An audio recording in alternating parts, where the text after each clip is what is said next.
Hello everyone, welcome back to JR Compliance. I am Ravi. Today we are going to talk about Import-Export Certificate. And if you are planning to export and import any kind of goods within India and outside of India, then you just need to have an Import-Export Certificate that is issued by a DGFT department. And it's very simple to get the certificate. You can apply by DGFT by your own as well, and you can get it within 30 minutes.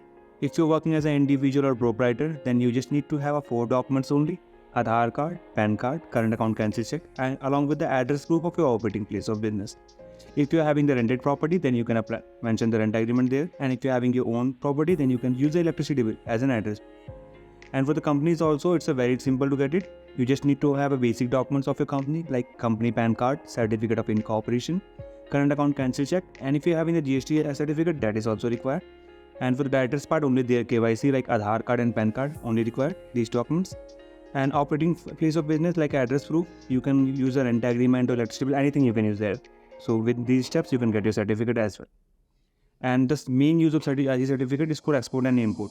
Suppose if you're having plans of export and import, then you can use the certificate for your current account opening as well.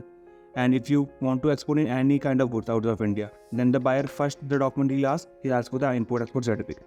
That's it. For more queries and information, you can contact our page www.grcompliance.com. We are ready to help you. Thank you.